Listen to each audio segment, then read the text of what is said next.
F'tem sabiħ, it-tim tal-Fjorentina jinsab f'pajjiżna biex iħejji ruħu għal tornew triangolari ta' ħbiberija bl-isem Visit Malta Tournament. F'Taqali, it-tim Taljan fetaħ il-bibien għal pubbliku u l-medja sabiex isegwu sessjoni ta' taħriġ. Ma tmiem is-sessjoni tkellem magħna l-kaptin tat-tim Marco Benassi fejn mal-ewwel irrefera għal Davide Astori, l-ex player u captain tal-Fjorentina li sfortunatament instab mejjed f'kamartu f'Marzu tas-sena li għaddiet u li kikollhom għalaq 32 sena.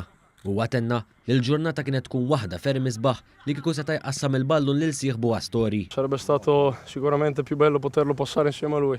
Purtroppo non c'è più fisicamente, però insomma lui, come diciamo sempre, perché la verità è sempre con noi, insomma, quindi a nome di tutta la squadra gli facciamo gli auguri. Spikka wkoll il-kumment tal-coach Stefano Pioli fejn One News faħħar l-ospitalità tal-Maltin. Huwa faħħar ukoll il-faċilitajiet flimkien mal-klima mill-aqwa li insertaw, speċjalment meta mqabbel mal-mewġa kbira ta' kesħa li laqtet l-Italja. Malta ci ha accolto benissimo, sia per la disponibilità delle persone che sono con noi, per l'organizzazione, per le strutture, per il tempo, quindi è anche quello che cercavamo e volevamo, dei buoni campi, un buon clima e quindi ci stiamo preparando nel modo giusto. Intant iktar kmien illum, il-Ministru għat-Turizmu Konrad Mizzi żar waħda mis-sessjonijiet ta' taħriġ fejn tkellem ma' ħafna mill-plejers u coaches li kienu preżenti. U ġie ppreżentat ukoll bil-flokk uffiċjali tat-tim.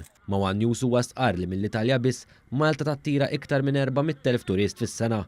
U għal daqstant il-preżenza ta' temijiet kbar jkomplu jżidu mar-riklam tajjeb għal pajjiżna. Ġewwa l-Italja nattiraw aktar minn 400,000 turist fis-sena.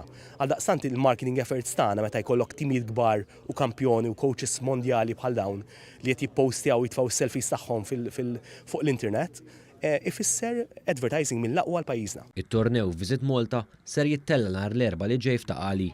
L-ewwel logħba bejn Hibernians u Gżira United tibda fis-6:45 ta' filgħaxija. Isegwu mbagħad Hibernians kontra Fjorentina u fl-aħħar il-Fjorentina jaffaċċjaw lil Gżira United.